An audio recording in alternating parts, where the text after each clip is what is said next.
What is up and how's it going? Welcome into the holiday special of the Noble Steady Sorta Sports Talk. We're coming with a long overdue, extra sized episode today because we're going to just mash them all together. Just kind of like a good, let's say, Christmas dinner leftover special for you.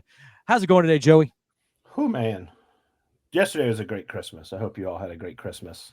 Uh, Filled with family, fun, football, which was kind of weird to have football on Christmas. Uh, but it's Boxing Day for everybody out in England. Happy Boxing Day. Shane, you had a great Christmas?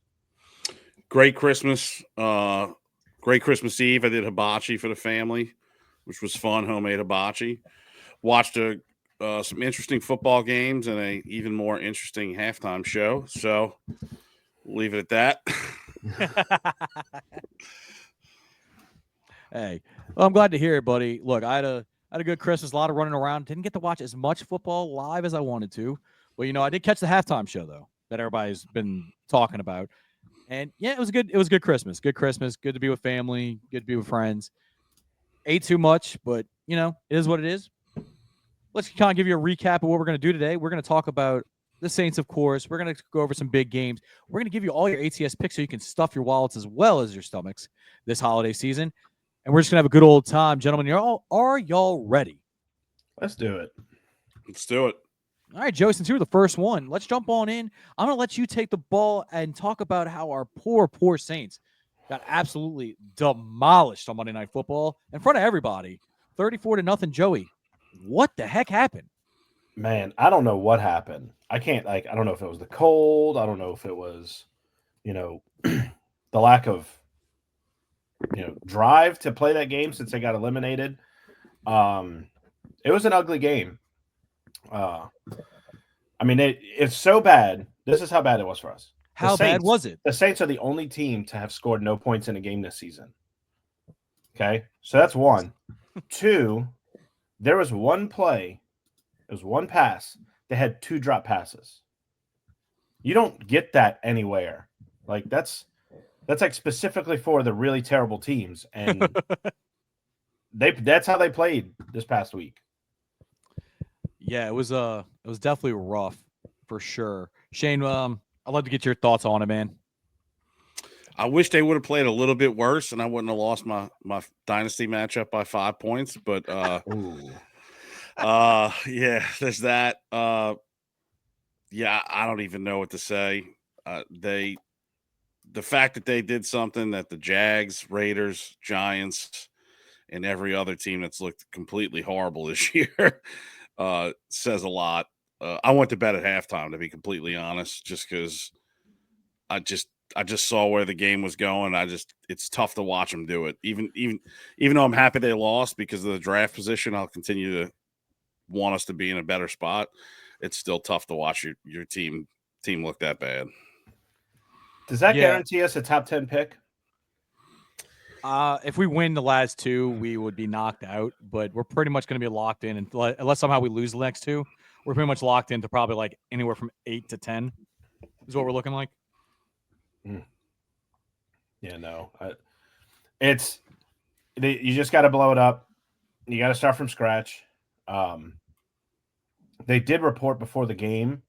I don't know if y'all saw this, that there are two people who are front runners for the head coaching job, Mike Vrabel and I want to say it was Ben Johnson. No, it was Aaron Glenn. Aaron Glenn. I kept hearing Ben Johnson's name thrown around everywhere else, and I'm like, But so yeah, that's the front runners right now. So I'm gonna touch on those. I'd like to just touch on the game real quick. So we all saw this coming. Maybe not this bad, but we knew it wasn't gonna be pretty. This is the culmination of all the injuries, the coaching change, and this was the culmination of the season, right? National television shutout, only team to be shut out all season. Rattler, unfortunately, I don't know if you can really judge him this year off of it. It's not going well for him though. He did look a little lost. I mean, that interception on that wheel route when he was trying to hit Foster Moreau was just horrendous. there's going to be a full overhaul. I don't think Rizzi gets the job anymore. Kind of piggybacking on what you're talking about for the front runners of the Saints head coaching search.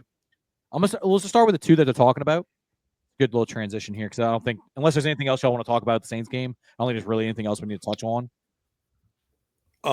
So I heard yesterday through some people at the track that are kind of close with Gail that she is kind of fed up, and it starts with Loomis, and that they're looking to potentially move on from him or force him out of his role. Don't know if it's true. She's not keen on the Canes guy, Graves, taking over, selling the team. She's more keen to the gentleman from Houston. But Okay. so my just from some information that was given to me yesterday, but that gives me some hope. If she's getting fed up and she's willing to move on from Loomis, I think that could be a huge thing, because if we get a good coach like Vrabel, who's he's a character and a environment and just a whole organization builder, Loomis is going to stunt that. So I would hope that if they're going to get someone like him, that we get a new GM. I'm glad you said something, because Vrabel to me, if we're able to get him, is the hire. He's a culture setter, kind of like what Sean. Whatever your feelings about Sean Payton are, and I get it, he did set a culture here that we've been trying to hold on to, but I think it's just time to turn the page. And I want to shout out Mickey Loomis, everything he's done for the organization. He did he's had the roster competitive for a long time, and we can't discount that just because of recency bias. It's just maybe time for a change, right? And I do agree with you that if Vrabel comes in, that would probably clash with him and Vrabel, him and Loomis, right? So I do agree with that it's probably going to be need to be a new GM, and it's refreshing to hear. It was refreshing earlier in the year to hear that Gail Benson was willing to make a change and everything, and it was kind of writing on the wall. It doesn't shock me that she may be looking to make a change at GM, because you don't go around a GM's back to talk to players and basically make the decision to fire a coach if there isn't a lack of trust there, right? So that's where I'm kind of at. If I had to pick between the two that are reported front runners, I'd go Vrabel. I'm not saying let him pick his GM, but let him, or try to find somebody he's compatible to work with. Joey, what do you think about this? You have to give the head coach some. I mean, it goes kind of against the hierarchy of a football franchise. The GM is above the head coach, but you're starting to find more and more that the GM is more working alongside the coach. I think the way it should be, honestly. So giving whichever next head coach comes in, excuse me, a little bit of say in who his partner in crime is going to be is a really good thing. I think if you're already having preliminary meetings with, Vrabel, then you can kind of get an idea of like, okay, this is who he is. This is who he wants to kind of work with. Then all that can do is help the franchise out more. You can't, we're at rock bottom right now. We still have a ways to go to hit rock bottom, but it is not looking good. Like, we're not far from it. So you just try to cut that off at the pass and just try to keep us high enough to where, the job isn't as, difficult. Instead of climbing Mount Everest, you might be climbing Pikes Peak. It's, make it as simple for your incoming coach, for the new regime, as possible, so that when push comes to shove, when it's time to do the work, you've already got a good streamline going. There's a cohesion there. Yeah, I think is where you're trying to go. Yeah, and it's a symbiotic relationship. Compare it to this way, right? And I think it was Bill Parcells, if I'm not mistaken, Shane, that said that if I'm cooking the dinner, I should have a say in the groceries, kind of thing. Yes, I think that is who said it. Yeah. Yes. Yeah, and look, it's a perfect example. But there's also been examples of coaches having complete autonomy and making the roster decisions, and it not working out so well. So there is a give and take there. But Shane, I see you want to say something. Go ahead, buddy. I think that you have to look at, this is a copycat league, right? So you have to look at what teams is it working for. Look at Detroit, the GM head coach relationship. The Rams, they're having a down year, but they've been successful for the last decade or with McVay and their GM. I think you need to go towards something like that. If you're going to build a young team, which they've both done, that, they're high-fiving in the draft room. They're on the same page with players they want to build the team to win. You don't want a GM drafting people that a coach doesn't want to coach. Exactly. There has to be a same vision there. Yeah. And that's why it works in Kansas City. They know the archetype of player they want, and that's what they go draft. Now, granted, I think that's what we tried to do with the Marcus Davenport, the Peyton Turner picks. It just didn't work out because I don't know if the system was really, or I guess the process was really correct in there. I mean, you had an idea of what you wanted, but there also needs to be production there as well. But I agree. There needs to be a level of cohesion to the next pick. And why make it more difficult on yourself, right? You want this transition to a new era to be as smooth as possible. Yep. God. But let me ask you, since we're talking about the Saints right now, we have a lot of time to talk about a lot of stuff. What, if you're looking at the roster right now, okay? For me, there's not a lot of cornerstone pieces right now, right? Kamara's going to be there, but let's call it what it is. He's closer to the end of his career than he is the beginning of his career. But he's going to be around due to his contract. I know they say Carr is going to be around due to his contract. It's going to be more feasible to keep him on the roster than not on the roster. I have a feeling it's going to go the way of Russell Wilson. We'll probably just end up cutting him after June 1st, probably, or whatever's going to save us the most money. Just because, especially if we're going to get a new coach and if the new GM does come to fruition, you can't have that mistake on your roster, right? That you just can't have that in your room. If you draft a quarterback and you got your bridge guy that sucks and it's not really teaching anything, then yeah, that's gonna hamper the development of that other quarterback. So that's it also depends on excuse me again, what the new incoming head coach wants to do at quarterback. Does he want to sit there and go, you know what, I want to start from scratch, I want to get a guy fresh out of the draft? And maybe he looks at this draft and goes, I don't see that many people that I want, but maybe in next year's draft, I have a better idea of I could probably pick up a couple more people. I could probably get,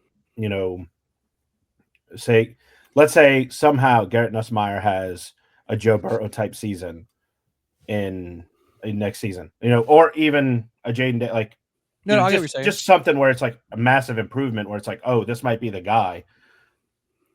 He could probably position himself either, go for broke, try to win this year. If it doesn't work out, okay, what can we trade away to get this pick? Get the pick up the quarterback, and then, okay, now I have a guy that I can mold the way I want to. Maybe it's that. So it all depends on, we could sit here and say the thing about Derek Carr being here next year or not. That's ultimately up to who is going to be the next coach. Because, Russell Wilson was picked up in the previous coaching regime in Denver. And then Sean Payton comes in and goes, I don't really want him. But he was stuck with him, could do the $85 million dead cap room hit. Right. So he just he suffered through it that 1 year and then, all right, get out. That's probably what's going to happen. And that could definitely happen. Shane, go ahead, bud. I'll see you. I'm just looking at this roster, and to me, this is not a roster that you're one piece away. I mean, this is just, it's rough. There's the guys that are good are old. There's not a lot of young talent. When you go look at the Giants as a prime example, you could at least name Brian Burns and Malik Neighbors as two very good talents that you can build around. Brock Bowers is on the Raiders. You got Max Crosby on the Raiders. That's two. You go start looking at these rosters. I'm looking at our roster. It's who is our best player that is young that you can develop around? So me looking at the roster right now, okay, as I'm looking at it, quarterback, I hate to say right now, you can't with any confidence say that that's the guy you're building around. Running back, like I said, Kamara's going to be here. He's old. He's older. Yeah, no, of course. Kendra Miller has looked good in flashes. He's a question mark, though. I'll give you that. I think the problem with Kendre Miller though was a little bit of coaching last year with the Well, Dennis Allen sucks. and then he probably hasn't been given the confidence he had at TCU to perform. Well, no, and I give you that. I mean, they also did put him on IR when he wasn't really hurt, or Right. shouldn't have gone on IR. So you take that out, like DA you said, sucks. question. That's why he's a question mark. He's a question mark right now. Right. Yeah. Wide receiver, I don't think you can confidently say. I mean, Olave, yes, he has talent, but the health concerns are very real. Shaheed, he's had flashes. He's talented. A, is he going to be on the roster next year due to contract and money wise? And B, is he a one-trick pony? Right? Like, I don't think we can confidently say he's a great all-around receiver. Fuaga, I think I've liked what I've seen from Fuaga. There has been some growing pains at left tackle, which were to be expected since he was moving from right tackle. I think that's a building block right there. Now, you go through the roster, Eric McCoy, he's older. He's not old. He's older. I think you still build around him. The rest of the offense have no confidence in whatsoever. Going down here, if I'm looking at defense, I'm going to try to speed this up a little bit so I don't take up everybody's time. Brian Brzee, as a pass rushing specialist defensive tackle, he leads the team in sacks. He's a building block, in my opinion. I think he's played his way into there. He definitely needs to develop his run-stopping ability to be a three-down player, but he is an asset as a pass-rushing defensive tackle. Kool-Aid, there's question marks. He's still a rookie. DeMar Davis is older. Pete Werner, he can't stay healthy, and he's been above average at best. And then Tyrann Mathieu, and everybody else is just older. And then I'm getting rid of the punter, Blake Group, the specialists we can interchange out. But that's so really Fuaga and Brzee are the two that I have confidence in. But it's not a lot, you know. I'll be honest, that at place like, and this is not really going to matter, but that place kicker, that other guy that they had in training camp, I think he could take Groupie's spot. Yeah, I mean, you switch him out, whatever. That dude made a field goal. What was it, from 70? Yeah, but there's a lot that goes into that too. But I mean, we don't know how he practiced other than that one time we saw him. Yeah, there's a lot of clutch plays. But Shane, I agree with you though. There's not a lot here. Is there anybody, either one of y'all, Shane? Is there anybody else I'm missing from your point of view from that roster? No, I would say that the tackle and the defensive tackle is who I had circled, and that's great that you rebuild the team through the line. So that's great. You have those two guys, but they need so much more. We don't have cap space to sign people, so you have to build the team through the draft. So there's no point in trying to draft your next, hopefully future Hall of Fame quarterback until you can make this roster young and talented. I agree. Yeah, so you gotta draft you gotta draft through the line. Those two pieces being the fact that those are the cornerstones that we can build off of. All that says is, okay, let's draft an offensive line, let's draft the defensive line, and then let the pieces come to us, kind of thing. So in my early draft prep, since we're talking about the draft with the Saints, and I showed y'all before the show, I'm starting to do my breakdowns a little earlier and everything like that as we get into that season. The main thing I've been seeing one of the big keys I've been seeing for the Saints that people have been mocking and talking about has been wide receiver. You know, we're still the season's still going on. We're not even in the off season yet. No moves been made or anything. You know, when I saw that, I'm like, I don't know, man. You know, wide receivers, that really our top need. Like, we can get somebody else, like, blah, blah. And I'm looking at our roster. It may be. Like, who else do we have besides Shaheed may not be on the roster, and a lot of it we just don't know. So I think drafting a wide receiver, like, I don't know. And look, this is just me fantasy booking here for our wrestling fans that know what I'm talking about here. I'm just gonna say, if Tedero McMillan or T-Mac is there whenever we pick, and we're not running that card up there, it's a shame because you accumulate talent around, like you said, around our future, hopefully Hall of Fame quarterback. But I wouldn't be opposed to it, but I wanted to get y'all's tempo on that because everything we've been talking about has been really line focused. But it would be interesting if we decide to go skill position in our first pick. Would y'all be mad at that, Shane? No. I mean, you take the best player available. I think when you're in the situation we are, the Saints, if they've done anything well in the past, they have drafted good offensive linemen later. So I don't think you have to go into the draft saying 100% this is what we take. That guy looks incredible. a quarterback's best friend is someone who you can just toss the ball up. That guy 6'5" can go up and get it. So like I would not hate that pick. I'd rather a big guy, a big target, if we were going to go skill, than maybe some of these slot guys. But no problem there. I think it's when you get to, don't try to get cute. Like if there's not a guy that you feel is going to fit with the team, trade down, which they don't do a lot. Accumulate more picks, accumulate more players to get the team youthful. But if that guy's there, I'm with you. Run the ticket up as fast as you can. Bruce, where your head's at on this one, man? Wide receivers a need, linemen's a need. Like as long as you get something you need and don't just sit there and go, oh, look at this pretty thing here. We're going to pick this. I'll be okay with it. Honestly, like I think in the first round you have to go offense. I feel like the defense at one point this season, and correct me if I'm wrong, the defense was looking good enough to where it could just kind of maintain the game, keep everything going. Yes, we had a big fall off, but when offense is clearly, I think, our weak point now, it's got to be, you have to go, as long as they go offensive side of the ball, I won't be mad. If they go defensive lineman and it's a good pick, I won't be like terribly mad. I'll be kind of like, man, we could have gone the other way, but it's just, get what we need, don't get what we want kind of thing. I understand. As long as that makes sense.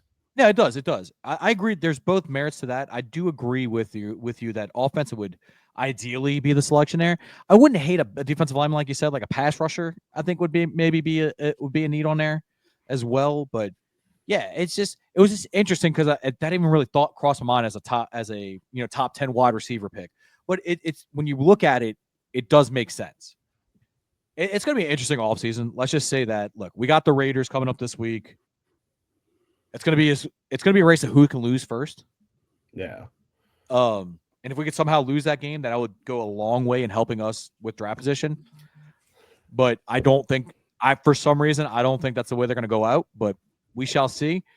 With that being said, let's start moving on to some other games. Unless there's anything else you want to talk about the Saints was. I feel kind of bad because I know some of the one of the Saints cheer crew people came to Christmas yesterday and they were like.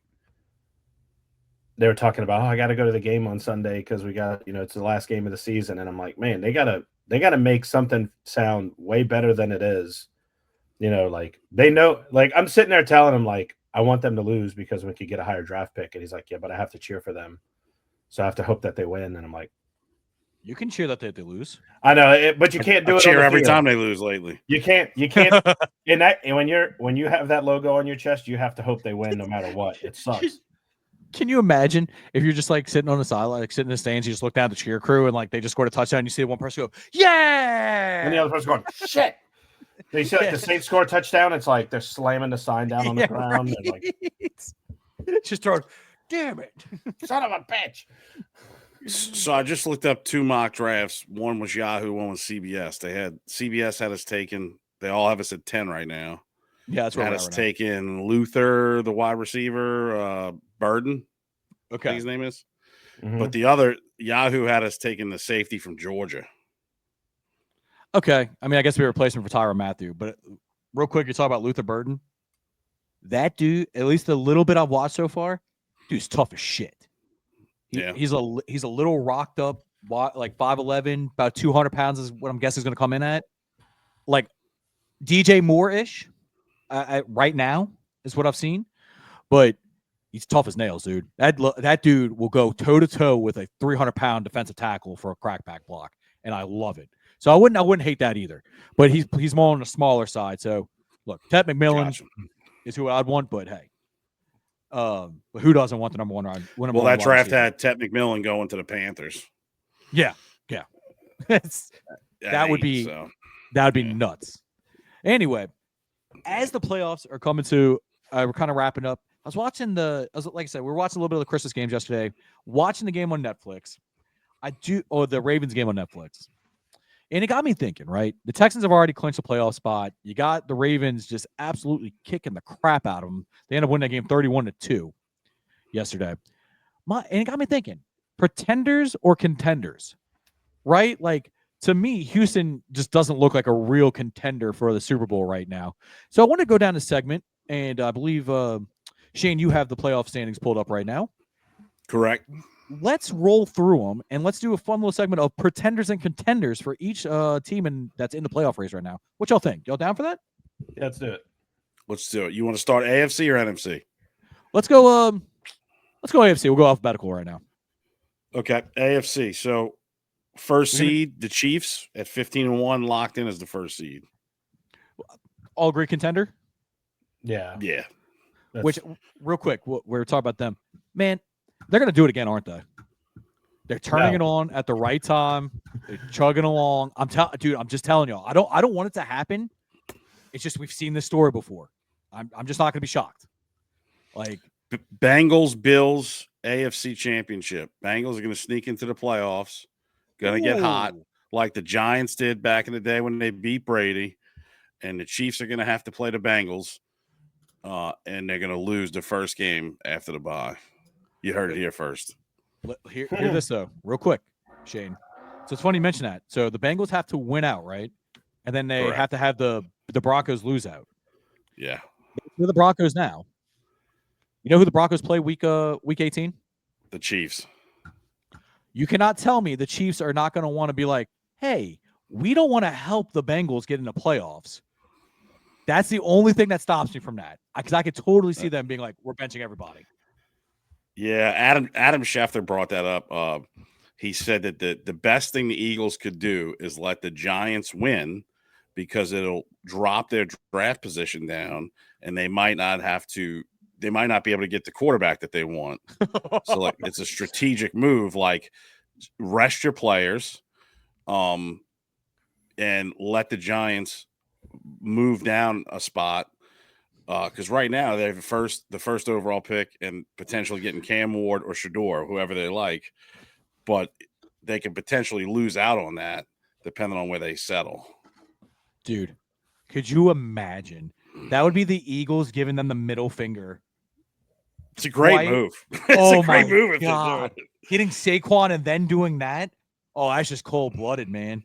Just cold-blooded. So, Joey, you're going to say contenders as well, right? I don't want to leave you out, buddy. Okay. Yeah. That's what I thought. I mean, no, I'm going to say they're pretenders because they're going to they're like saying they're pretenders is like saying the Jets are going to win the Super Bowl this year. I would think we'd probably unanimously agree that 1, 2, and 3 in the AFC are all contenders. Yeah, we won't. Baltimore the 3 seed, Buffalo the 2 seed, and Kansas City the 1 seed. I'd say are probably all going to be contenders.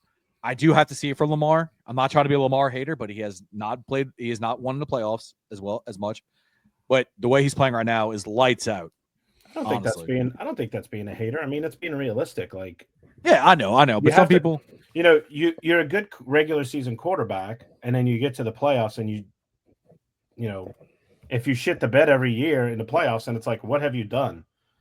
Well, let's basically what you're showing. I'm not taking away from Lamar what I'm saying. I'm just saying, I'm saying in general, if you're a good regular season quarterback and you are terrible in the playoffs, and what that tells me is you can't win when it's important.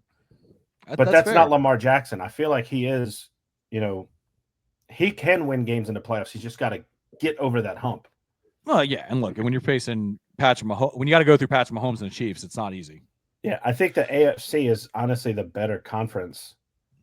Just based on the Bills, say more top heavy. Yeah, the gap from 1st to 7th is a lot closer than it is in the NFC. I can agree with that. Yeah, I actually disagree with that. Well, I think it's closer after the top 3. There's question marks from 4 down. I mean, it just is. Houston's not playing good ball. The Steelers are not playing good ball. They're all pointing fingers. You got 2 13-2 teams. The 5 seed in the NFC is going to be 13-2, or 14. They're going to win potentially 14 or 15 games, and they're going to be the 5th seed. Yeah, I'll backtrack on that one a little bit. Now that I'm looking at it a little bit. I think that I do like the fact that they had the. I mean, I do. Yeah, the NFC is pretty loaded. The NFC North is just loaded this year, but Yep. I get where Joey's coming from. Where like the Falcons, right, who are still technically in the hunt, the Buccaneers. I mean, even to a certain extent, the Commanders. I don't know if they match up with like the Steel. Like I would probably pick the Steelers over some of them, right? I feel like when I say that, I feel And like the Chargers and the Broncos. the teams that are in Just the my top, opinion. like when you watch a game, it's not a guarantee that it's like, okay, this is who's going to win in the AFC. You have a better idea. Like if the Falcons played the Vikings, you have a pretty good idea. Like, okay, this is who's going to win. If let's take the same seeds. If Houston plays, try to get the same. If Houston plays Pittsburgh, like I mean, Pittsburgh's lost 3 games in 11 days, all double digits, have looked terrible. yeah, They got a bunch it of hasn't been infighting. good. The Texans have looked lost. They've got injuries. The Chargers inconsistent. I would say the Chargers out of anyone on that list besides the Bengals, who are still in it, Chargers and the Bengals have been playing maybe more consistently. The Colts are starting to hit their stride. The Broncos are hitting their stride. So, like, to me, I could easily see the 4 and 5 seed are one and done in the AFC. Yes. Where I would say the NFC, those teams they've been inconsistent as well, but the Falcons are starting to heat up a little bit. The Bucks beat the Eagles. Like, they can win on Sunday. Like I just don't see any avenue where Houston or Pittsburgh wins their first playoff game. And that's very fair. That's very fair on that one. But like I said, I get what Joey was saying on that one as well. Yeah. But so let's keep going down. I mean, so Shane, clearly you think that Houston's a pretender, right? I think Houston pretender, Pittsburgh pretender for sure. Okay. I'm gonna say I believe Houston is a pretender for sure. Pittsburgh, to me, they have some injuries on defense. And unfortunately, that defense has to be the calling card. If they can get healthy and back to the way they were playing defense just 3 weeks ago, I think they can do some damage. Because, I mean, they beat Lamar already this season. So I don't think it's that far off. It is a different point in the season. So I can see an avenue. I kind of put them middle ground right now, where they haven't looked great recently, but they got 2 weeks to figure it out. So the Chargers, man, dude, they're a team that plays well, but like you said, it's inconsistent. And then Denver, I'm going to say Denver's a pretender this year. Next year, if Bo Nix takes that next step, just watch it, and they'll get out from this cap hell. Just wait. What do you think? Yeah, I say that Texans and Steelers are pretenders. I mean, like you said, like if it was a few weeks ago, I would say, hey, they're going to shock some people. But just the way it's going now, I think Houston's biggest problem, more than likely, and it's not anything bad. It's just that, Ryans is a young head coach. This is what, his second year? Yeah, they were ahead of schedule last year. Yeah, so it's that, hey, we've rebuilt this team into something good. Like you said, they were ahead of schedule last year. Maybe now it's just catching up to them to where it's like, okay, this is where we should have been this year, and we're just looking at it as like, oh, this is a disappointment kind of thing. Next year is the year where they're going to be I'll compare it to like the 2006 Saints. That first year that we had Drew Brees and everybody was like, oh my God, we lit the world on fire. And then the next 2 years we were average. And then the following year we were in the Super Bowl. I'm not saying Houston's going to the Super Bowl in a couple years, but for some reason, this Houston Texans team reminds me of that stretch of time for the Saints. Did really good last year, fell off a little bit this year, probably going to be the same next year. Following year is where they figure something out and light it up. Pittsburgh, like you said, the injuries on defense is hurting them immensely. But the head, coaching, was he the longest tenured head coach in the NFL right now? Right now, yeah. That experience is going to be what carries them what little bit more that it can. How much it'll carry them, it remains to be seen. But Yeah, I'd consider them pretenders. On the Chargers, Shane, I will say that when I say they're a contender, I don't say they're a contender for the Super Bowl. They're a contender to shock some people into the AFC Championship game by, winning by a score kind of thing where, it's, I don't want to say fluky, but like something happens in the middle of the game that just swings the momentum that little bit to keep them ahead by that one game. That'd be my thing on the Chargers. I don't know if you'd agree with that or not. I would just say, looking at the teams, if I'm saying my definition of contender pretender is they can go into the playoffs and they can win. Whereas, like I just, to me, Texans Steelers, I don't see the avenue where they win in their current state. I could see the Chargers competing. They've looked well. If the standings stay the same way, they got to play Baltimore. It's a rough matchup, but I think they could compete. Denver, they've looked good. They get to play the Bills. If the standings would end today. If the standings were today. I don't think Denver wins. Do they put up the only thing going well for the Texans and the Steelers is they have to play each other, so someone's going to win a horrible game. But then, but like if a Cincinnati Bengals sneaks into the playoffs, I feel they can be deadly. The Colts, the way they've looked, if they sneak into the playoffs, I feel like they can compete more than the Texans and the Steelers, I guess is where my head's at. The wild card teams are looking, and it's just like fantasy. You guys know that. If you want to be the team that's catching fire at the end of the season, you don't want to be the team that looked good at the beginning of the season. Oh, 100% agree with that one. But speaking of the Bengals real quick, and I just want to throw this out here. That week 1 loss to New England is going to haunt them. Yeah. They are, if you put it this way, if they were 8-7 right now, they'd be 1 game back of the playoffs, playing the Broncos, basically controlling their own destiny to get into the playoffs. Yeah. I told you back then, Shane, that loss is going to haunt them the rest of the year, and it did. So I'm looking at the standings on another site more detailed. Okay. Of the teams that are currently in the top 7 in the AFC, there is one team that's net points are -9. They're the only team in the minus on net points. Who do you think that is? You talk about the playoff teams or the teams that are in contention? Yeah, the top 7. Negative points. It's not the Chiefs. It may be the Texans. The Chiefs are +97. Yeah. The Buffalo Bills are +138. The Baltimore Ravens are +132. It's got to be the Steelers then. I just don't think they score enough. Shane? I'm going to say the Steelers. The Pittsburgh Steelers are +35. The Houston Texans are -9. That makes sense. So in our agreement or in our discussion of contenders, pretenders, I think the biggest sheep in wolf's clothing, I'll call it, it's the Texans. And I think that has something to do with the division they're in. It's kind of like the Bucks and Falcons in the NFC. It's like you're just kind of the best team out of a crap division, and good luck.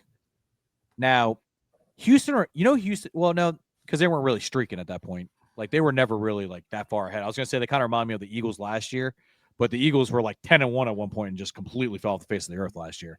So, but speaking of the Eagles, Joe, if you could pop up the NFC side for us. I think we touched really on everybody. I think we all agree that the Dolphins really aren't going to be a contender. I think they have like a weird avenue anyway to get into the playoffs as it is. So I'm not really counting them. But let's look at the NFC side. I think we're all in agreement that Detroit, the Eagles, Minnesota, and the Packers are all contenders, right? I do not agree. No. No. Okay. Which one do you not agree with? The Eagles. I still stand very firm that while the Eagles have talent, they have a bunch of problems internally. Okay. And that it just keeps it. I feel like it's swelling and stuff keeps leaking out, and that they're like one little problem away from that whole team having like a meltdown, just from the coach. I know they have the talent, but I mean, look, they have the talent, and I understand it was Kenny Pickett. Hurts went down. They competed, but they obviously, they're doing the tush push. He's got a concussion. He's, he gets banged up right now. To me, I don't feel that strongly about the Eagles as y'all do. Well, let me tell you. Let me ask you though. I mean, we can all agree though they're one Devonta Smith catch away from being 13-2 with Kenny Pickett. No, I'm just saying like it's crazy. We can agree to disagree. I just think they still have the talent, and yeah, they're a powder keg. But I mean, we've seen countless time in sports where teams that really are powder kegs still at least can push through one season. So we'll see. There's definitely something there. I don't disagree with you there. The teams that the team, if the standings finished right now, the Commanders have beat them. Yeah. And if Tampa got in, Tampa has beat them. I mean, look, it's gonna be interesting to see. I have them as a contender, but you make very, very valid points. Very, very valid points. Joey, do you agree with me or Shane O'Mac on this one? I lean more towards Shane simply because I feel like the problems with the Eagles have been going on for a couple years. Mm-hmm. It hasn't been a, this has come up out of nowhere kind of thing. They could honestly lose to any of those teams. And I don't think that, typically when you have, okay, quarterback's hurt, we put in a quarterback, he does decent enough to keep us in the game. Historically, I feel like a lot of the time it has gone worse for the team in question. I don't think they're going to, they'll make it. They're going to, they're in the playoffs, but it's not if I'm a Philadelphia Eagles fan, I'm not feeling good about this season. I don't think that they're going to make the Super Bowl. Okay. If, like Shane said, Washington has beat them and then Tampa has beat them. Let me look up to see, because I want to say that they lost twice to Washington, if I'm not mistaken. No. They didn't? They split it? They beat the crap out of Washington the first time they played them. Okay. Then I thought it was like 19-16. Oh, no, that was the Saints. That was the Saints. No, they dominated. They dominated the Commanders the first time they played them. That was Thursday Night Football. Basically, they just did not. They basically crowded the line of scrimmage and didn't let them space them out. But let me okay. Rams, contenders or pretenders, Shane? What you think? They have not looked consistent to me. I would say pretender. I like the team. I think they have a lot of talent, good quarterback, good coaching, but same thing as the Eagles. It's not anything against the Eagles as well, but they just, when I see them, I don't feel confident that they're like they could easily win. If they're going to win, it's going to be a struggle. Cooper Kupp has looked lost. I know that's a sensitive subject for you, but I don't know what they're doing. When I look at it, it doesn't look like the same team. Where their defense is where you would think with losing Aaron Donald and stuff like that, you'd be worried about. Their defense looks better than their offense lately. They almost take games each. You know what I mean? It's like, hey guys, the offense will look good this week. The defense will look like crap. The offense will look crap this week, but the defense will look good. But I get what you're saying there, Joey. What do you think, buddy? They're pretenders. I mean, it's honestly, I think every team that's in the NFC West just isn't. They're not the team that can compete. They, as of right now, if the standings finish the way they are, look at who they got. I mean, they have a juggernaut coming to them. Yeah, they end up playing Green Bay, which is a bad matchup for them. But there's still a way where, let's say, somehow the NFC South champion, jumps the West champion. Guess what? Now you got Minnesota coming. So both or Detroit. You got either Minnesota or Detroit, honestly, coming to you. So it's going to be tough. It's going to be a tough road for the NFC West, whoever the champion is, because, Seattle could still somehow take that over. They would have to. I think the scenario is they'd have to win out, and the Rams have to lose out for that to happen. And it's a possibility, but it is. It is. It's. I honestly think with all the talk of, at one point they were talking about Sean McVay was going to no longer be the head coach in Go to LA. Amazon. Go to Amazon. I think that in itself just kind of tells me that, there's something up with this franchise internally where it's like, if that's the conversations that are being had, if that's the news that's coming out, then it's not long that McVay is going to be gone. Yeah, I mean, look, I'm gonna keep it strictly on the field. The offense has now become completely Puka reliant in a lot of aspects. To the point where I don't even think it's just force feeding the ball. It's just that's the only thing they can do other than running with Kyron Williams. That's a little concerning to me because I mean, if he shuts down, other past like week 10, have we seen a Cooper Kupp really great game that Puka didn't have a good game in? You know what I mean? Like, no, you haven't. So that scares me with them. And then you can't have a defense like that is as leaky as they are and is inconsistent. So to me, they're a pretender. The Falcons, where do I start? You have a team that has a rookie quarterback that's starting the last 3 games of the season, trying to will them into the playoffs, and they're going to expect him to have his 4th career start as a playoff game. Look, they've botched this all around, in my opinion.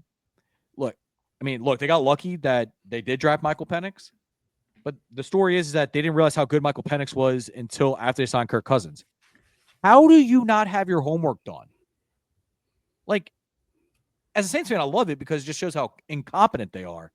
But as a person that just watches the NFL and is just trying to figure out the logic, what the hell are you doing? Do your homework. To me, it's just asinine. Anyway, they're pretenders. They're getting knocked out the first round of the playoffs. Same thing with the Bucs. The Bucs have no defense, in my opinion. And Baker can only do so much. And losing to the Cowboys, maybe the death nail of their season. I mean, they make Cooper Rush look great. Seattle, Geno's just inconsistent. I would not be shocked. I mean, would y'all be surprised if they moved on from him this offseason? It depends on, I guess, off season, like who's available. I've heard a lot of Kirk Cousins is going to get traded. Sam Darnold might go somewhere. So it just depends. I agree. I think whoever wins the NFC South, can they compete? Yes. Are they probably pretenders in this league? I mean, the NFC to me is just so much stronger. I don't see both of them making it. I don't see Seattle making it. I think the Commanders are playing good football. The Packers are playing good football. The Vikings are playing. So I kind of feel like it's just these standings will be the same except for the NFC South. And I just think almost very similar to the AFC. I don't think that 3-4 seed does that well. Well, yeah. I mean, those two guys, it's very close. So, we'll have to see how it comes out. But, Yeah, no, it's just they just seem like they're just placeholders to this point, right? Like just because we have to have those amount of teams in. Joey, what your thoughts on these this kind of lump of teams we're talking about right now? Congratulations to the 3 and 4 seed. You get a home game. Bad news is it's going to be a loss to whoever comes to your city. That's the best way I can put it. Yeah, dude, for sure. I mean, unless something just ridiculous happens, there's no. I mean, look, any given Sunday, I get it, but yeah, but it's. I mean, the Rams inconsistent, Puka heavy, the Falcons super inconsistent, rookie quarterback this late in the season. Tampa Bay inconsistent, loses games they shouldn't.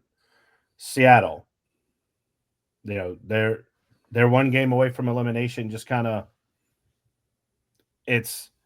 we have the teams that are in the playoffs now. I think are going to be the teams that are going to be in the playoffs. But like Shane said, 3 and 4, it's hey, you're in, good job. Play 1 more game just to kind of shorten your vacation for the offseason a little bit. Fair enough, man. Fair enough. Well, Joey, we're gonna kind of shift gears a little bit here, okay? Unless there's anything y'all want to add about the NFL real quick. Tyler, if you're the Eagles, do you want to play the Commanders again? Yes. I think so. what you're thinking there with the way their 2 games have gone this season. I mean, I should have won the second one with my backup quarterback. I mean, like I said, I'm one Devonta Smith catch away from winning that game. The Commanders turned it over a crap ton of times, and my defense still pretty much held them. Like, Jaden Daniels played out of his mind. It's just one of those games where we didn't close out. So, in my opinion, if anything, that helps me because, we all know how hard it is to beat a team 3 times in the season, right? So, to me, that just okay. They're gonna feel confident, and now it's the first time they played them. I have the box score up if you need me. Go ahead. Sorry, I'm behind.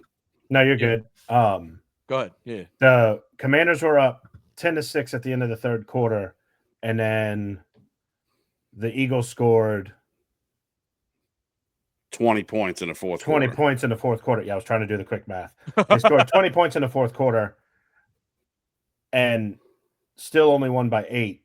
So I think it's, maybe this game was kind of this, Washington maybe feels, hey, we should have won that game.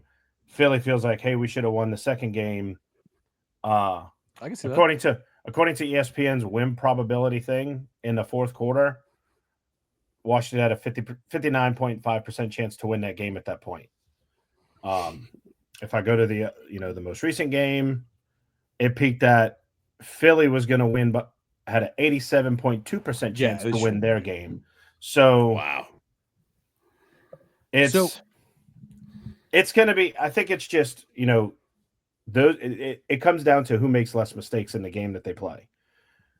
I mean, that's every game, but that's truly what it's going to come down to. And if they play a third time, here's the X factor. Okay, there's 2 guys named Jalen Carter and Jordan Davis.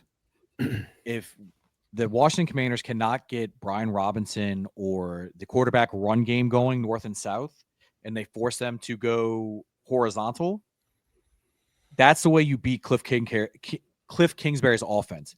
You can't let them go north and south on you. You have to let them play horizontally and make tackles because it's just not their strong suit.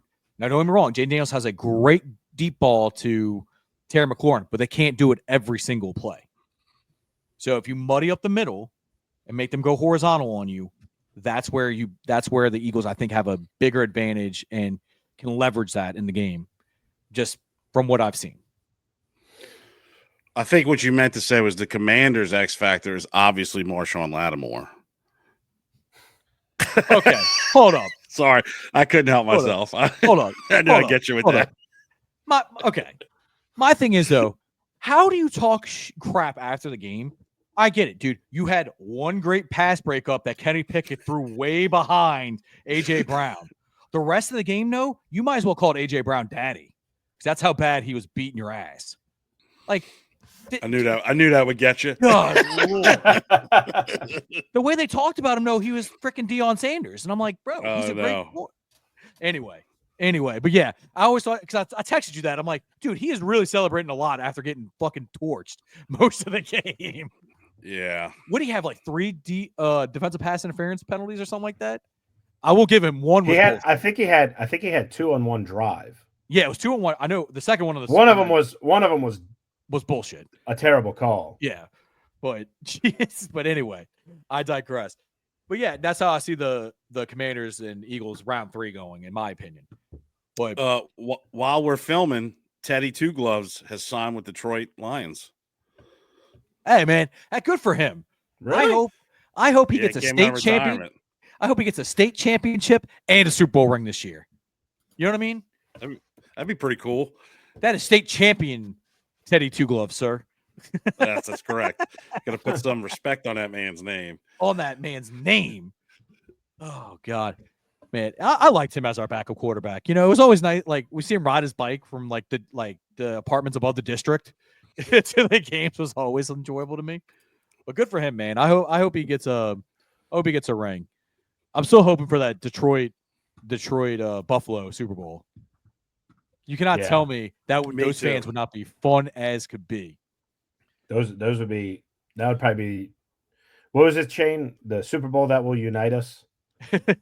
Yeah, Bills it's and the Super Bowl Lions. America wants. Now I don't know if it's the Super Bowl New Orleans want, because if Buffalo wins, the Bills Mafia might burn this motherfucker down. Just as long as all the, hide all your tables. Yeah. Hide your tape. Yeah. Dude, Walmart's gonna be out of the plastic picnic tables. Yeah, the foldable picnic tables and stuff. Yeah. They're just I gonna told yeah. I told my graveyard.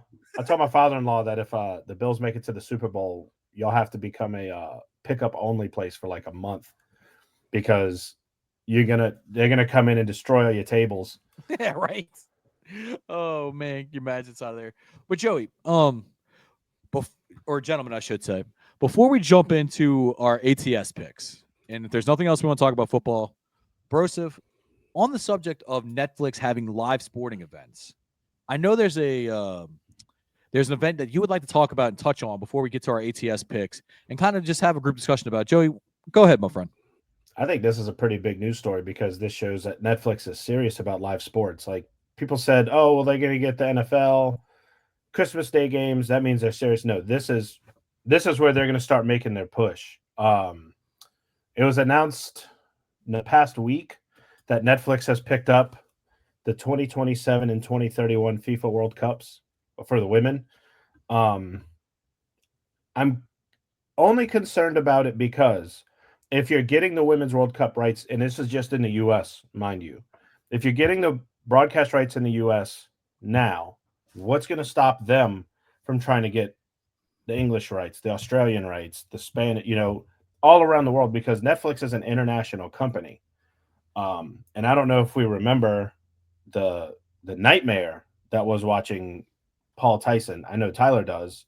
I was right next to him, and he was ready to get his money back from Netflix that he didn't pay for the fight. I'm still buffering. Yeah. So I just looked up, Joey. Paul fight had 65 million streams, 38 million concurrent. Yesterday's games had the same number. Is that across the world? Yes. Okay. Yesterday's games had the same numbers with 0 issues. So it's definitely something to talk about, though, for sure. Like, it needs to be brought up and discussed. Like, to me, it should be a bigger concern, because soccer is a bigger global sport than football. Yeah, I think that's what Joey's saying. It's, we didn't have that trouble because in the U.S., that was the only place where we had to deal with, oh, this is where we're going to have streaming issues and this and that. But, the Women's World Cup is getting bigger and bigger, views-wise. More people are watching women's soccer across the world every time there's a World Cup. I think this last one that Spain won was the most watched World Cup, and it was in Australia, New Zealand, where half of the people in half of the world, more than half of the world, had to watch the games at 2 a.m. Yeah. That's a good point, bud. So as this game grows, if Netflix is going to start pushing more and more for, broadcast rights around different countries, and more people are going to be watching it, what's going to happen if we have another Tyson Paul snafu? The other concern I have is a lot of people watch the World Cup in bars.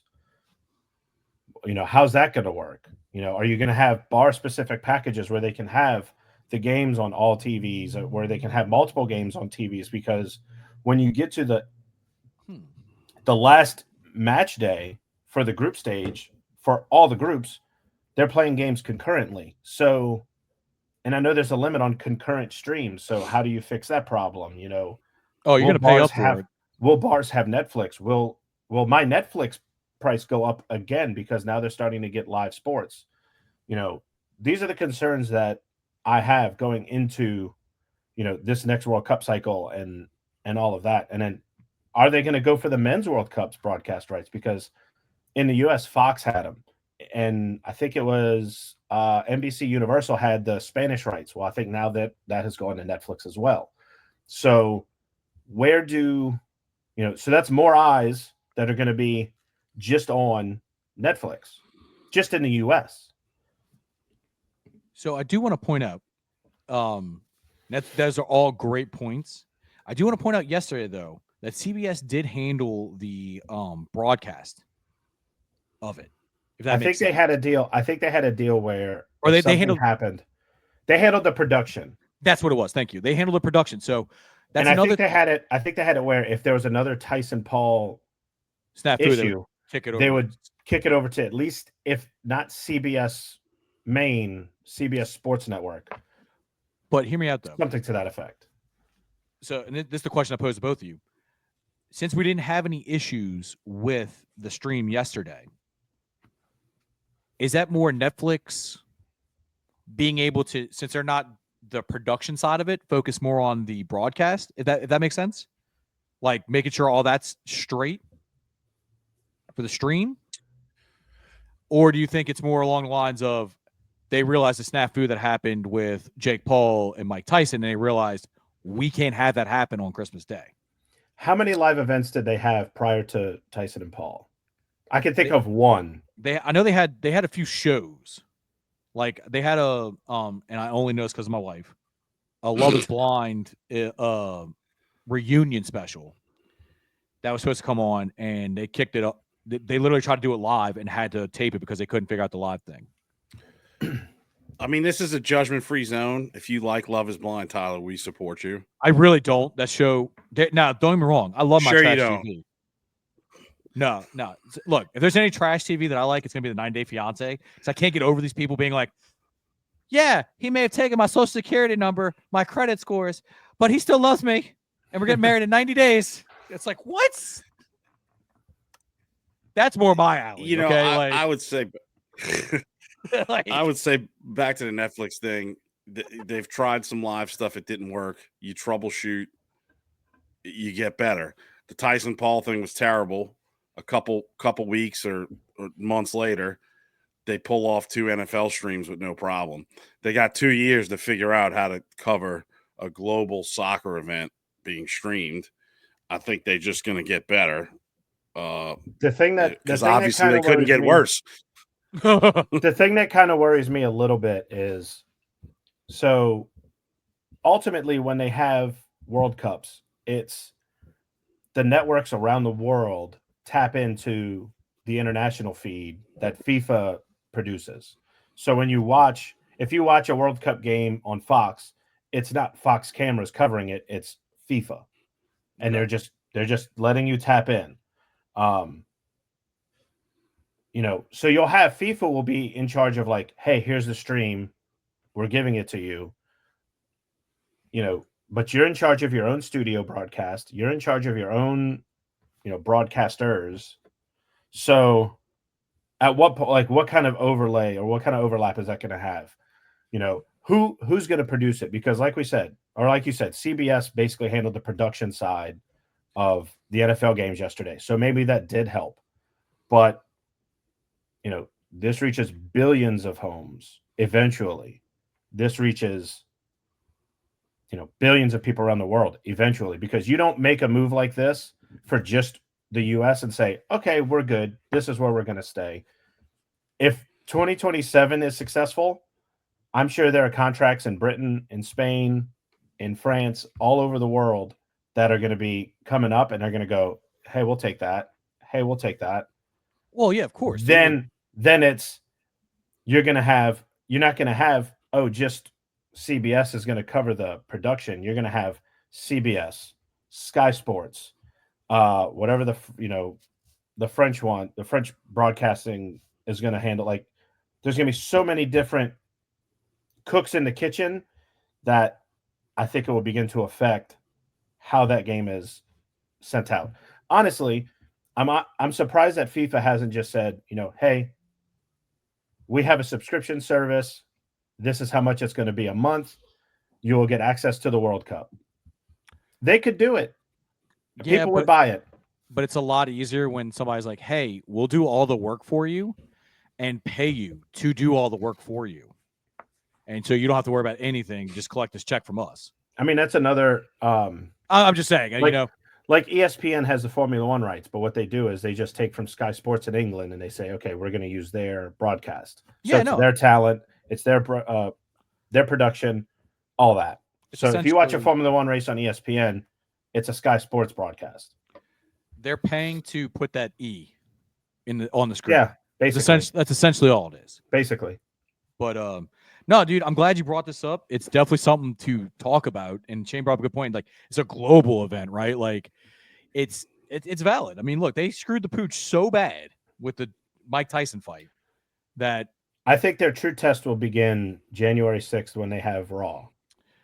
Because is that an international thing or is that just in the US? international. Okay, so that's going to be their first true test because people all over the world watch wrestling. Which, by the way, just because you brought it up, Mhm. that card for the January 6th episode Mhm. is essentially a pay-per-view card.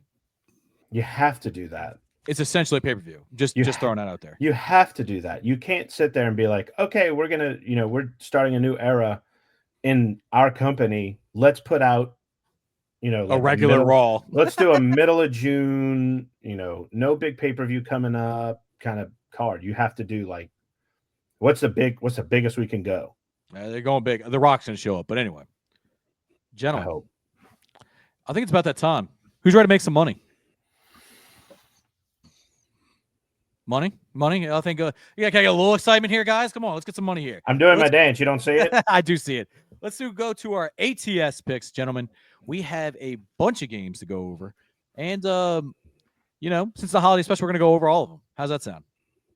We're going to start off with tonight's game, which I'm going to call the Shane Waldron Bowl. I forgot there's a game tonight. I'm not going to lie. We have the Seattle Seahawks, who are a 3.5-point favorite at time of the recording, going to the Chicago Bears with an over-under of 43.5. I'll start this one off, and I'm going to take the Seattle Seahawks at 3.5 and the under. I don't feel great about this game at all. I don't know how good it's going to be, but I know I sure shit trust the Seattle Seahawks more than I do the Chicago Bears right now. Chicago Bears are a dumpster fire. I have no confidence whatsoever in the over-under. I'm just spitballing, thinking it's going to be on the under, but I think Seattle wins this one. Shane, what you got, buddy?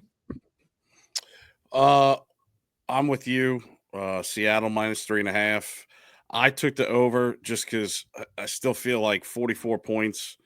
Chicago has enough offensive weapons. I think Seattle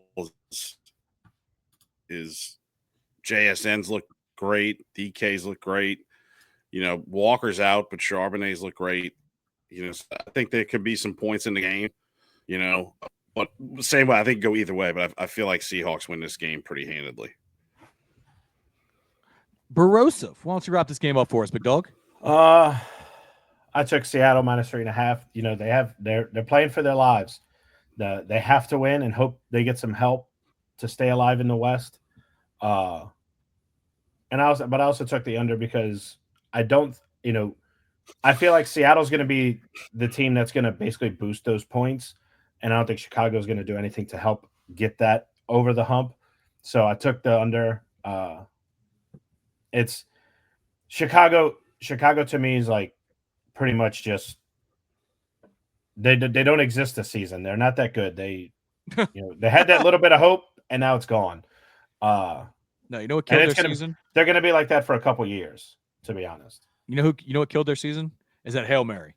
They were like 4-2, 5-2 at that point. They were 4-2 before Jaden Daniels threw that Hail Mary touchdown. And then after that, they have not won a game. Cratered their season after that one. Like I'm still holding out hope for Caleb Williams. If we're gonna do a fun discussion right now, top 5 quarterbacks from last year's class, I definitely go or I'll re-rank the top 6. I have Daniels. You got to throw. I'm throwing Drake May there. I'm going to do it just physically from what I've seen. If he had a better team around him, could possibly challenge for the number 1 quarterback in this draft. Still think Daniels, May, Nix, Williams, Penix is where I'm going. McCarthy, you got to give an incomplete grade because he hasn't played all year. But that's where I'm at right now. If we're talking did he even play in the regular season? No, he played. He had a really good show in that first preseason game and tore his meniscus and needed surgery. So they don't do like the NBA where it's like, oh, you didn't play that year, so you could be considered a rookie next year. So then, because I would say maybe he'd have a shot next year, but yeah, I tell you what though, the good thing for real quick since you brought up McCarthy, I think this is the best thing for him it kind of forced him to be, hey, sit back, learn from Sam Darnold, who is lighting it up this year. The best he's played, I think, his entire NFL career. So, and enjoy the ride. You're a possible Super Bowl contender. Oh yeah. Well, the concerning thing about that is that he had to have a second procedure to go in to clean up the meniscus, the first surgery meniscus there. So it's a little concerning. Personally, I know a lot of people are talking about this, and Shane, I want to get your opinion on this after I'm done talking about it. In regards to Sam Darnold being a free agent, I think he tests the market, but ultimately, I think he comes back to Minnesota on a 2 to 3 year deal. And JJ McCarthy takes the path of Jordan Love, because you got to realize he's only like he just made 20 or 21, I think, before the draft, so he's still young. So if he doesn't start till he's 24, then okay, who cares? But you already have a proven commodity at quarterback. Shane, what do you think? Not to cut you off, Joe. No, you're good. I was gonna just basically this couldn't be the best thing for him. Oh, sorry, I didn't mean to cut you off. This couldn't have been a better situation. Yeah. Depending on what Minnesota can get him for, I think it's a great move if they do it. If they bring Darnold back, let McCarthy heal and learn. 2-3 year deal sounds about right, depending on the price, because you can keep Darnold around. I think it'd be a smart move. In regards to the quarterbacks ranking, I think I've never been a Williams fan. No. So I would put if I'm taking them based on their performance or what I've seen so far this year, I would take Daniels, May, Nix, Penix, McCarthy, Rattler, then Williams. Oh, Jesus. All right, not the Rattler. I threw the Rattler in, bro. but I would seriously take all the other quarterbacks besides him. I don't like guys that buy into their own hype. Like, even if you're really good, go out there and just show it and prove it. Just his whole process turned me off from the beginning. And I think if the Bears were a different organization, I think they might have taken Daniels. There was a lot of hype later in the draft process to take Daniels, but I just think that because of things that have happened in Chicago, they just felt like they had to take this quote unquote generational talent, and they couldn't pass on him. But I've never been that high on him, so it couldn't have happened to a better quarterback this year, from my opinion. Jesus. Joey, where would you have the quarterbacks kind of lined up now? I would Jaden number one. I'd kind of agree with you, Tyler. Like, Drake May has played really well for what he has around him. I would put Bo Nix a close second, because he did have that one moment where it's like, hey, he's going to take over Rookie of the Year. He was making a push for it, but that's definitely my top three is, Jaden Daniels, May, and Bo Nix. It's order the other ones. Yeah. Yeah. The other ones are just kind of anyway. There's no real last place. And look, I don't want to discount Bo Nix, what he's done at all this season. He has been phenomenal for rookie quarterback. Far exceeded my expectations. It seems like the marriage between him and Sean Payton is gonna work out. It's just what I've seen from Drake May with less talent around him. Like that throw to Keyshawn Boutte. Like, we haven't seen that from New England quarterback that wasn't wearing number 12, right? Like, holy cow. And like, he's averaging like 40 yards rushing a game too. Like, it's sneaky. He's good. And I hope they can surround him with talent, because he's really impressed me too. But I think top three, we're all in agreement there. And it's funny how it's kind of shaken out, right? But let's move right along to the next game. Speaking of Drake May, perfect. This next game is going to be the Chargers going across country, and they are a 4-point favorite to New England to face Drake May and the New England Patriots, and the over-under is 42.5. Joey, who you got and why? I took the Chargers -4. Drake May is playing well, but I just feel like, Harbaugh and the Chargers are just, it's, they keep saying out in Boston, that Gerard Mayo may be out after this season. I don't know. I've heard that all season that's what's going to happen, but you're waiting for that pin to drop. So Chargers -4 in the under. It's just basically because it's basically like the other game. The Chargers are going to carry that score, and that's all I can really say about that game. That's fair. Shane O'Mac, where are you leaning, buddy? Chargers -4 as well.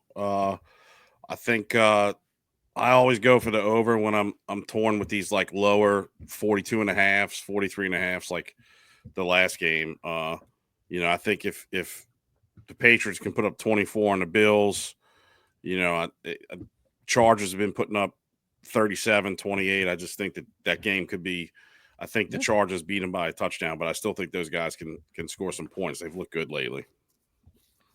Look, that's very fair. I also went with the Chargers, but I went the under.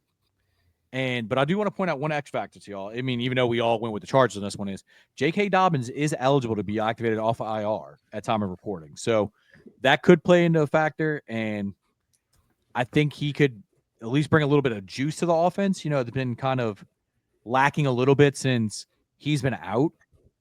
This is a dynamic factor. It's been very Ladd heavy, and if they don't have Ladd, they don't have J.K. Dobbins. It's big Montana or bust. You know what I mean? Like, Quentin Johnston's there. He has been catching the ball a little bit the last few weeks, but I agree with y'all. It's Chargers. I'm going to go with the under, just because I could see this being a very defensive game. Or, like Joey said, the Chargers carrying this, and I could easily see it being a 30-0 game or 30-7 game kind of thing. I just don't have a lot of faith on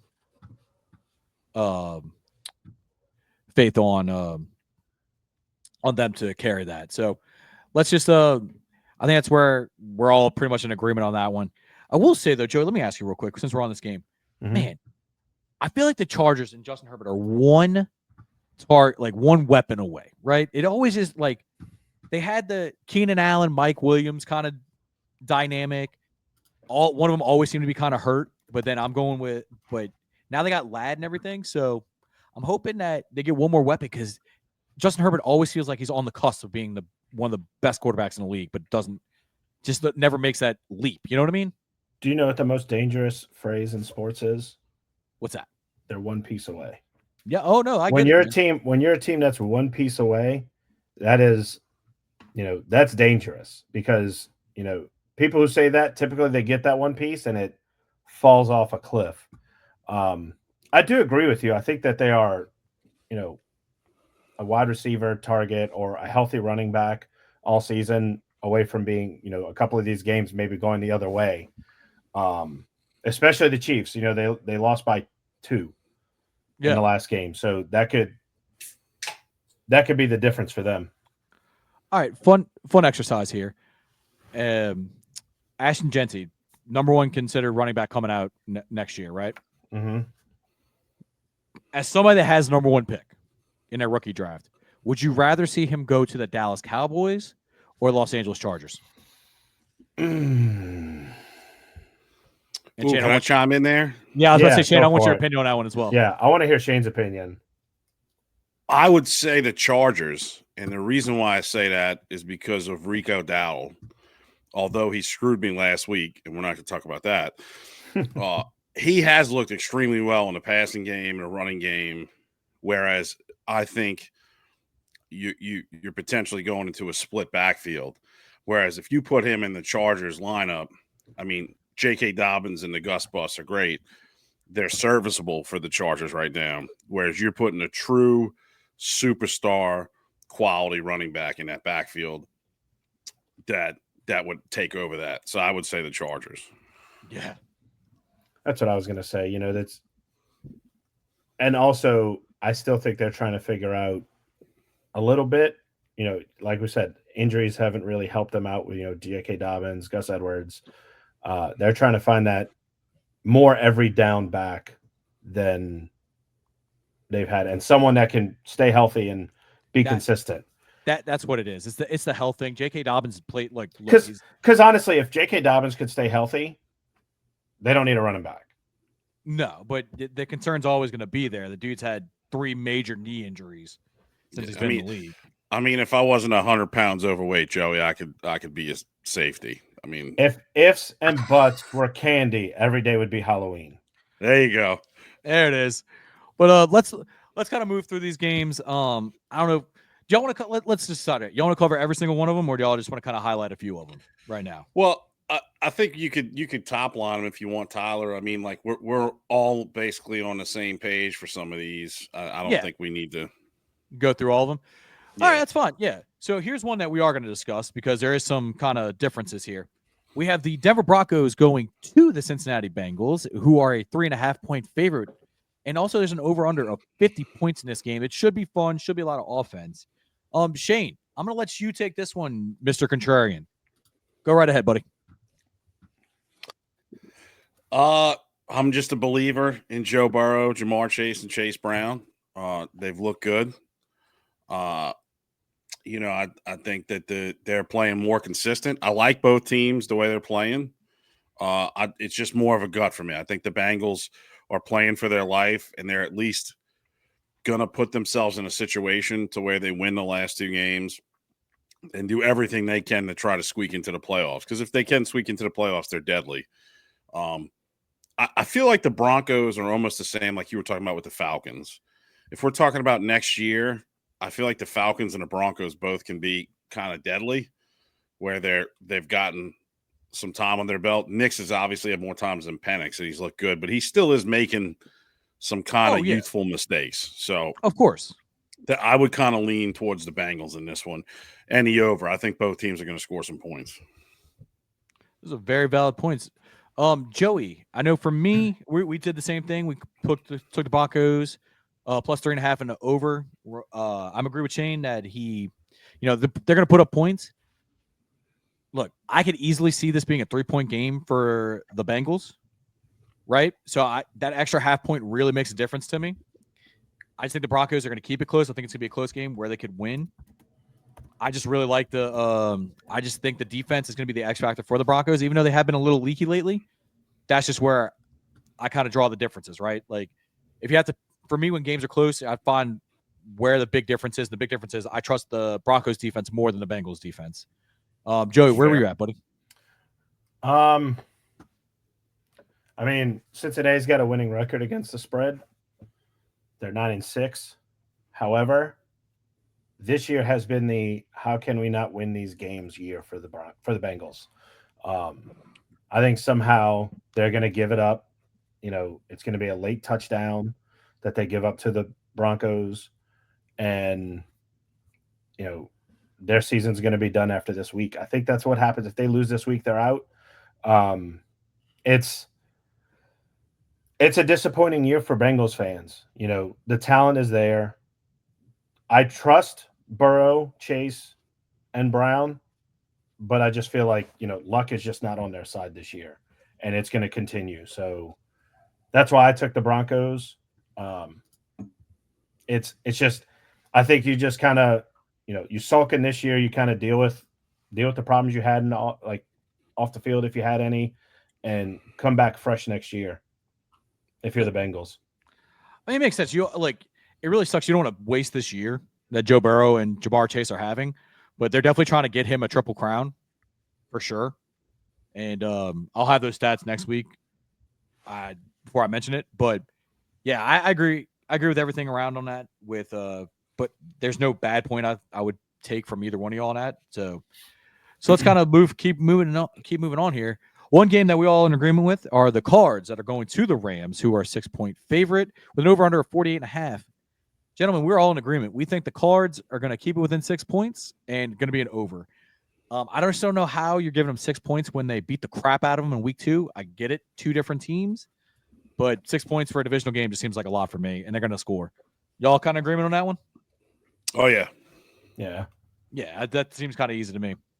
So, one we have a little bit of a disagreement on. We have the Jets going to Buffalo, New York to play the Buffalo Bills, who are a 9.5-point favorite with an over-under of 46.5. Shane, take this one over because I think we're probably pretty much on the same page. We picked exactly the same on this one, and I'll hear from Joey. The Bills. I don't know if it was a fluke last week, but only winning by 3 against the Patriots.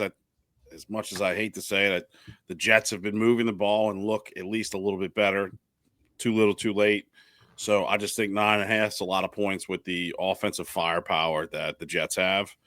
I don't think the Jets win the game, but I do think they can keep it close. Barosive. Where are you at with this one, buddy? Oh man, it's a tale of two different teams here. Was that the cold winter wind of Buffalo? Yeah, like it's a tale of two different teams. Buffalo is, looking as strong as they have all year. Discounting last week. Yeah, of course. But in all honesty, like they're going to look to rebound from last week a little better. They have a point to prove. They want to show, hey, we mean business in the playoffs. And unfortunately, the Jets are the whipping boy this week. That's fair. There's just nothing good going on in Jets camp at all. You've got a quarterback who they don't know if he's coming back. They don't know if they're going to have him back. You've got fans trying to tell the owner to sell the team. Like it's, he's disagreeing with things based off of Madden rating. Like, oh, dude, at least that's what the reports. When I saw that, I said, this is a simulation. We're not living in real life. But I think Buffalo's going to take care of business this week. They're going to cover that easily. It's in Buffalo, so that's fans are going to be rocking because they don't care what goes on outside. I mean, they were in the snow a couple weeks ago, clearing their seats for the game. So it's going to be Bills all the way. They're going to kind of try to solidify that second seed, and then if they can, relax next week. So one last thing to add on this. I agree with everything Shane says on this one. Joe, I could definitely see your point on that. But you're gonna give me dang near double-digit points in a division rivalry game. Yeah, I'm gonna take that all the way. Like Shane said, the Jets have been looking better. I guess Aaron Rodgers' ayahuasca tea has been a little hotter, warming up his old bones a little bit. He had to do good PR for his Netflix documentary, so he had to look good. All right, as it's coming out. Speaking of which, with a Netflix documentary, and I heard this on another podcast, so I'm going to shout out Betting Purrs on this one. He said this, and it made me laugh, really. I haven't watched any of it, but he's like, yeah, I watched the first episode. And he's like, for someone who is not a fan of Western medicine, he sure has a lot of doctors and stuff around him when he's trying to get back to playing football, right? So I thought that was a funny little tidbit on that one. It's the, hey, I want to get back. Well, what's the best way? Well, I can't drink a drink that will reattach my Achilles. Yeah. Anyway, I don't want to spend too much time talking on it. Yeah, so we're pretty much in agreement on the next few games. It looks like, Joey, the only thing I would say is that you picked differently on the Saints game. That's a 1-point game. You went with the Raiders at +1. It's essentially a money line. Yeah, it's a pick 'em. There's no right answer here. I only bet against them because I don't want them to win so that we can improve our pick. So yes. So the last game I'm gonna really talk about, because we're pretty much in agreement. I mean, Joey's even loves the freaking Colts so much, or hates the Giants so much that he's willing to walk it up to 10 points over the 9. I mean, I'm sorry, he's willing to walk up to 9.5 over the 7.5. I get it, dude. The Giants are terrible against the run. Is that kind of where you're at? That kind of thinking Jonathan Taylor would kind of own them? Yeah, it's Jonathan Taylor's going to basically drop another 2 through everybody. Yeah, I think so. Shane, that's kind of where you're at too on that one. Yeah, absolutely. Yeah, I think that's.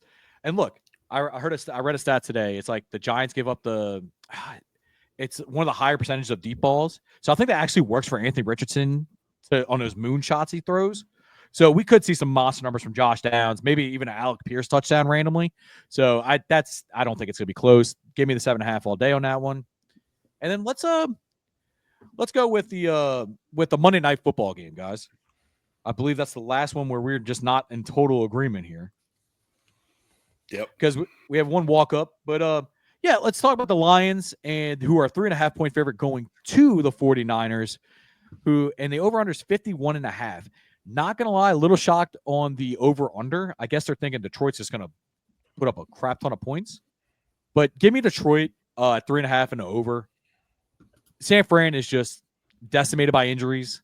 It's been a rough season for them, and it's the curse of the Super Bowl loser, in my opinion. So I'm going to take the Lions all day on this one. Joey, where you at? Yeah, the injuries are just it gets to a point where it's too much for a franchise, and that's where the 49ers are at. I think I saw this is the first time the 49ers have missed the playoffs since I want to say 2017. I'm probably wrong. They've been Shanahan's had him in the playoffs most of the time he's been there. Yeah, I know they were in 2020 or 2019, 2020, and every year since. Yeah. It's Detroit's trying to lock up the number one seed. Lock up number one. They're going to be out there to prove a point, and that's why I walked it up a little bit. 5.5. 2 points in betting is a lot. Yes, but I was comfortable with that little 2-point jump. Like I said, injuries are too much. The 49ers aren't in the playoffs and injuries, so they're gonna. If you're the 49ers, yes, you're trying to win the game, but you're also trying to evaluate what you got for next season now. So that's a fair point. That kind of game. It's a fair point. That's where it gets tricky now this time of year because people are out of the playoffs, people are in the playoffs. Figure out who's playing for what. That's a great point, Joey. Thank you for bringing it up. Shane O'Mac, where you at, big dog? I'm on the same page with you guys. I think the 49ers are always going to score points in that system. But the Lions have just looked incredible to me. I think their offense is ticking and tying. They're going to score a lot of points. And it's just not going to – the 49ers won't be able – with their injuries, they won't be able to keep up with the Lions. So – Yeah, I think they'll keep it close. But gentlemen, I think we've reached the end of our holiday special. Is there anything else y'all like to discuss? Or at least that's what I had planned. The best thing I can tell people is don't be a JPP and blow your fingers off with fireworks. Fair enough. That is your New Year's PSA from Broseph himself. Shane O'Mac. Oh, I'm sorry. I don't know if we've decided. Are we having an episode next week? Are we taking a week off? Like, what are we doing? Well, we haven't discussed that yet, but we'll figure it out. Keep an eye out. Keep an eye out. We'll have something for you. Yeah. Shane O'Mac. Once you've done your fireworks on New Year's Eve at midnight, don't shoot them till 3 a.m. and be a dick.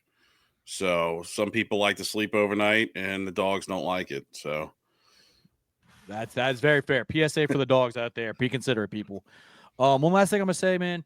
It's been a rough year for me personally. I just want to say appreciate all of our fans and everything out there. Just take the time to reach out to the people you care about, tell them you love them, and just because you never know what tomorrow brings, y'all. But I'm happy to have y'all. I'm thankful for y'all. Happy holidays.